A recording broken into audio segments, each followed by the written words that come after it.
So for those who haven't met, I'm Ben Solomon. I'm one of the GI medical oncologists here at Huntsman, and I'll be discussing two topics. One, the kind of perioperative management in terms of chemotherapy for oligometastatic liver disease, and also ending on discussions of liver or chemotherapy-related liver toxicity.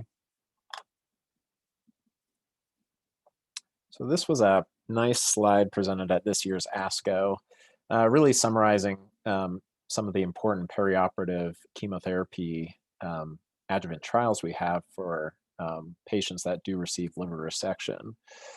And unfortunately, as you can see, disease-free survival has been met in most of these trials, but we have yet to have a trial demonstrating overall survival benefits, which I'll go into more detail. Of note, you'll see our irinotecan trial with FOLFIRI was negative for both disease-free survival and overall survival compared to 5-fluorouracil. However, 5-fluorouracil and FOLFOX have demonstrated either PFS or DFS benefits in various trials, and I'll be discussing the most recent 2020 trial, starting with, this is in regards to resectable liver metastasis. This was presented at last year's ASCO, I should say, a JCOG trial. It was a phase 2 and 3 trial comparing surgery alone to the liver versus surgery in addition to FOLFOX. This trial randomized patients 1-to-1. One arm was observation, so received surgery alone for colorectal cancer that had only liver metastasis, versus arm B received our standard 6 months of adjuvant FOLFOX. They did adjust for institute, synchronous, and metachronous metastasis, number of liver mets, the size of liver metastasis, and the number of lymph node metastasis. The primary endpoint of the phase 2 portion of the trial was treatment compliance of 9 courses of FOLFOX. The phase 3 portion, the primary endpoint was disease-free survival, which included death from any cause, recurrence, and second malignancy as an event. Secondary endpoints looked at in the phase 3 trial were overall survival, incidence of adverse events, and patterns of recurrence after liver resection. So the primary endpoint was met of disease-free survival in the intention to treat population. The median disease-free survival was 1.5 years in the surgery alone group versus 5.1 year in the adjuvant chemotherapy group. At 5 years, disease-free survival is 37% in the surgery alone group and 50% in the chemotherapy group, so clearly met that endpoint. However, overall survival was not met in the intention to treat population. In fact, it actually trended towards worse survival. So at 5 years, you had 83% survival in the surgery alone group versus 71% in the chemotherapy group. This had a hazard ratio of 1.25. And on subgroup analysis, none of these seem to meet statistical significance. The authors did point out that synchronous and metachronous metastasis did trend to do even worse with chemotherapy than synchronous.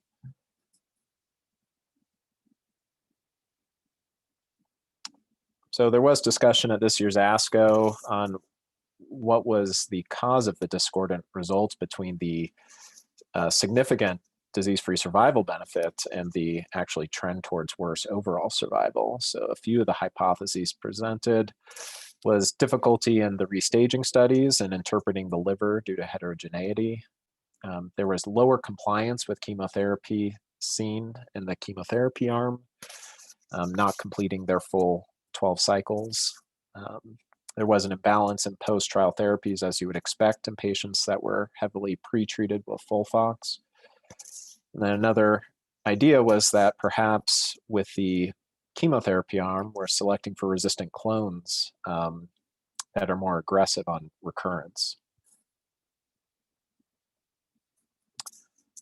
This trial wasn't powered for overall survival. This was a secondary endpoint, so we shouldn't draw conclusions solely based on that.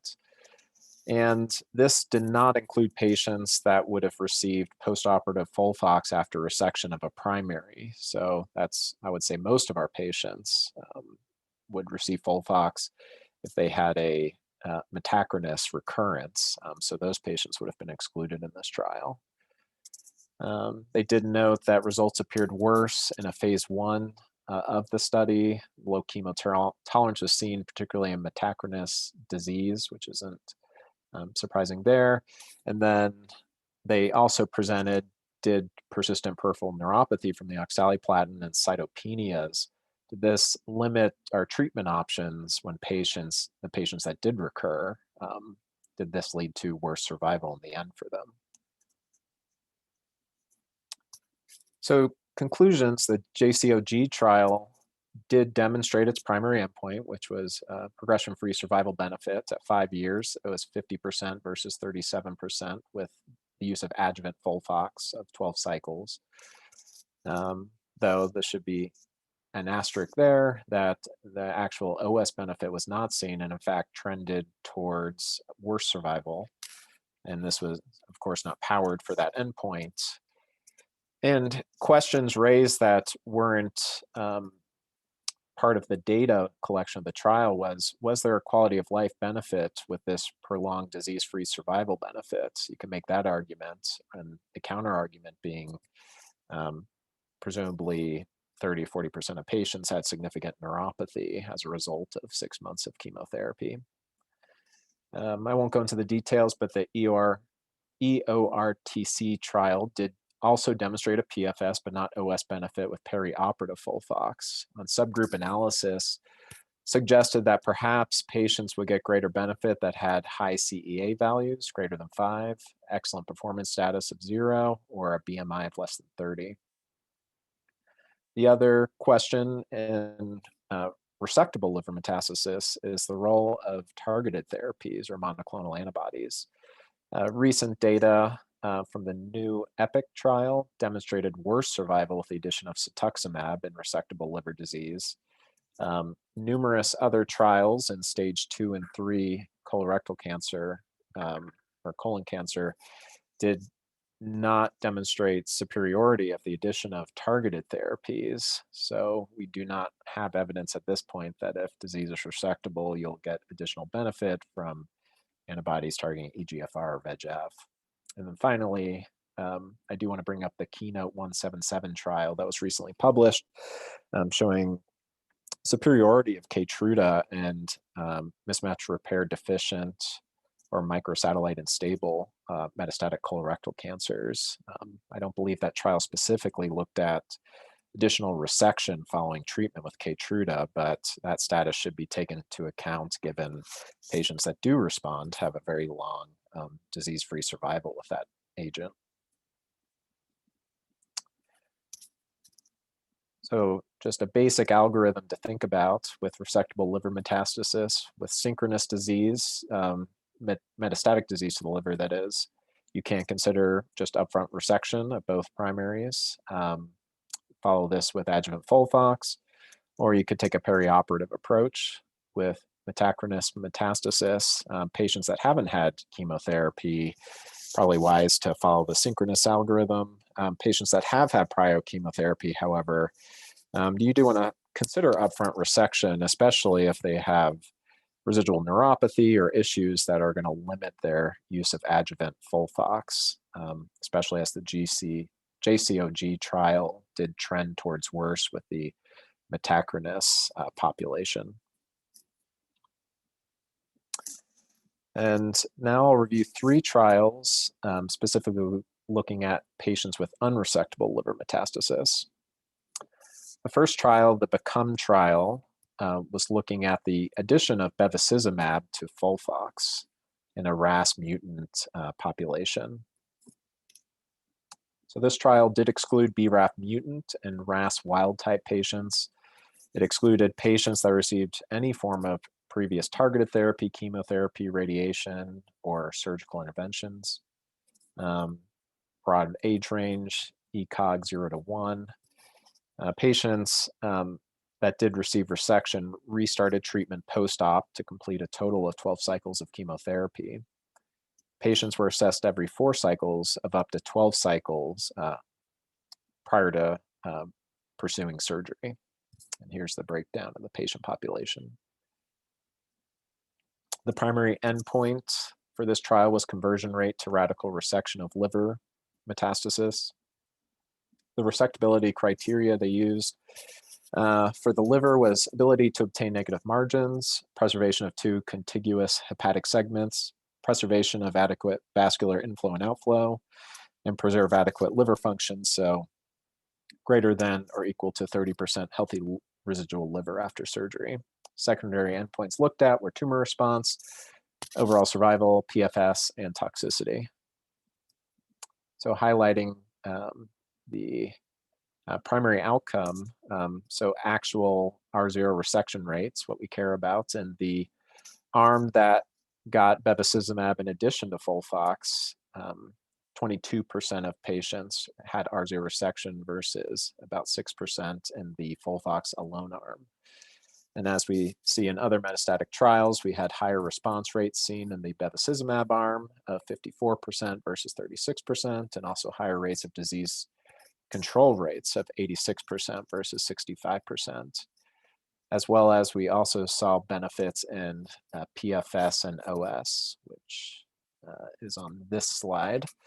So looking at the bevacizumab arm, we had a median PFS of 9.5 months versus 5.6 months, and that met statistical significance, as well as an improvement in median overall survival of 25 versus 20.5 months. And looking at subgroup analysis, really not significant differences in looking at patients of right versus left-sided colon cancers and patients that actually eventually went for colectomy versus those that did not receive colectomy. Looking at the differences of toxicity between the 2 arms, as expected, trends towards increased toxicities we expect with bevacizumab, hemorrhage, hypertension, proteinuria, and thrombosis. Only hypertension and proteinuria were statistically significant, and the rates were under 10% in both arms. So in summary, so the BECOME trial, the addition of bevacizumab to FOLFOX improved our R0 resection rates. Our PFS and OS were also improved. Limitations to this trial: this did not include patients that had metastasis outside of the liver. All these patients were RAS mutant, and it was a single study site. And we did see higher rates of bevacizumab-associated toxicities. So next up, looking at the Olivia trial, was a phase 2 trial conducted comparing FOLFOXIRI with FOLFOX, so the addition of irinotecan, and bevacizumab was used in both arms. So in this trial, again, we had untreated, upfront, unresectable colorectal cancers with confirmed liver metastasis.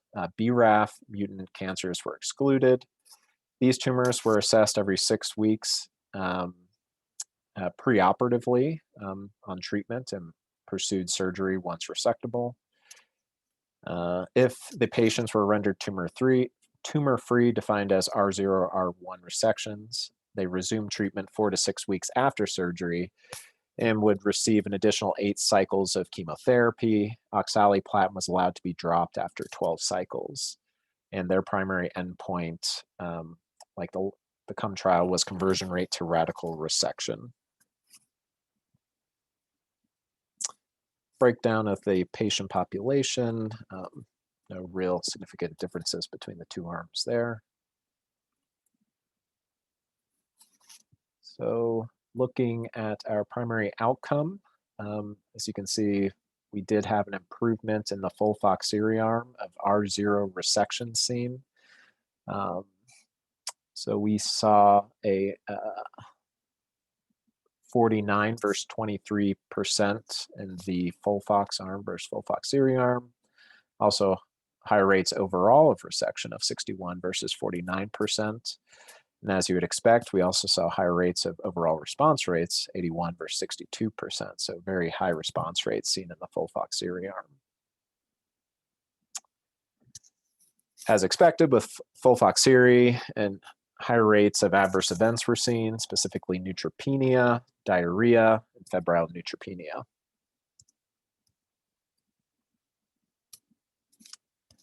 In conclusion, FOLFOXIRI, we did see improvements of response rates, 81 versus 62%, higher resection rates, higher R0 resection rates as well, and improvement of PFS.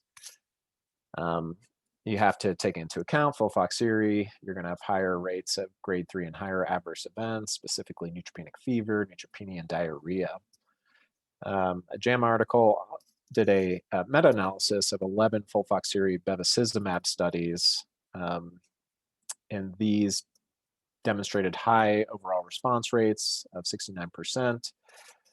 Also, high rates of surgical conversions for oligometastatic disease of 39%, and high rates of R0 surgical conversions of 28%. The median overall survival is 30 months, and a PFS survival of 12 months.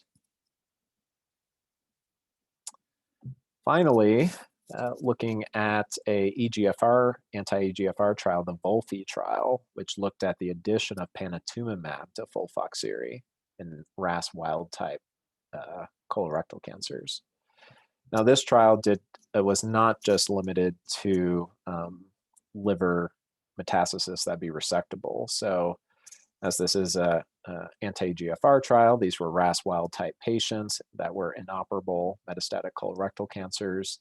Of note, they did include left and right-sided tumors, and they did include non-hepatic metastasis. Their primary endpoint was overall response rates, and patients there were two cohorts. The first cohort was definitively unresectable metastasis, and the second one was patients they deemed had a chance for secondary resection with curative intent.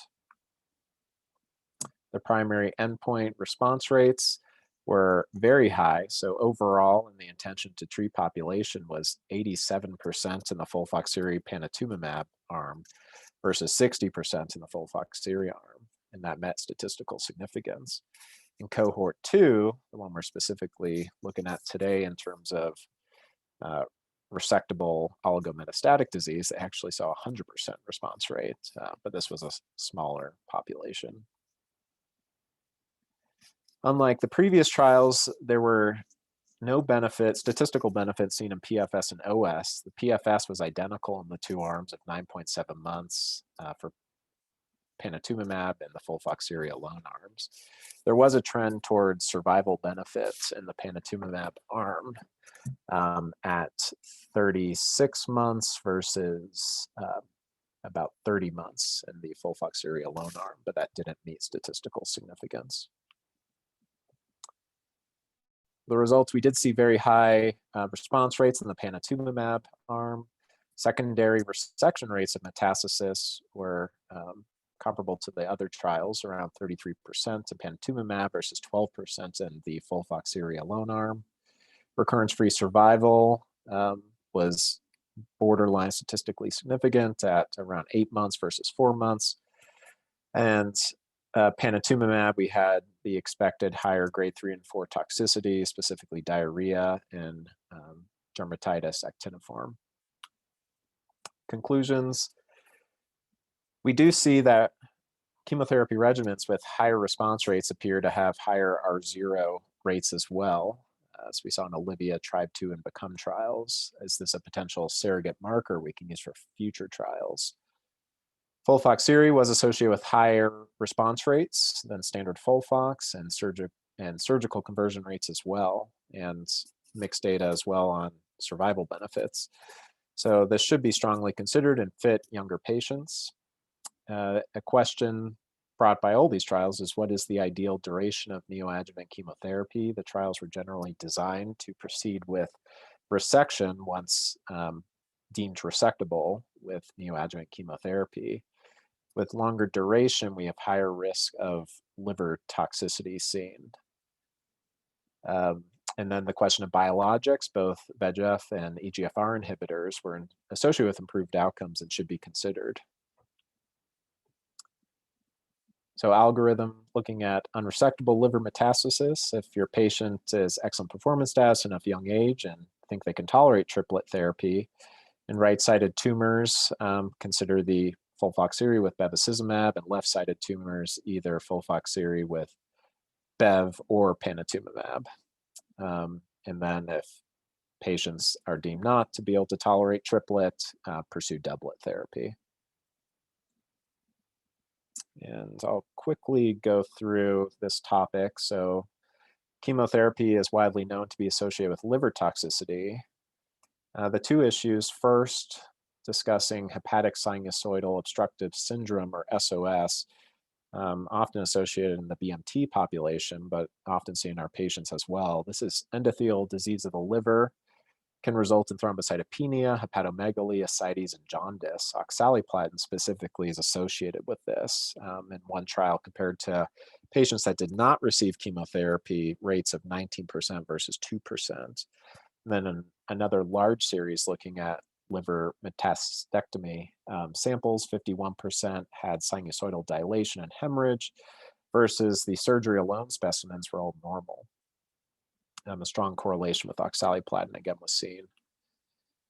And then the other toxicity commonly seen, steatosis or steatohepatitis. This is associated often with irinotecan. In this trial, compared to patients that never received chemotherapy, 20 versus 4%.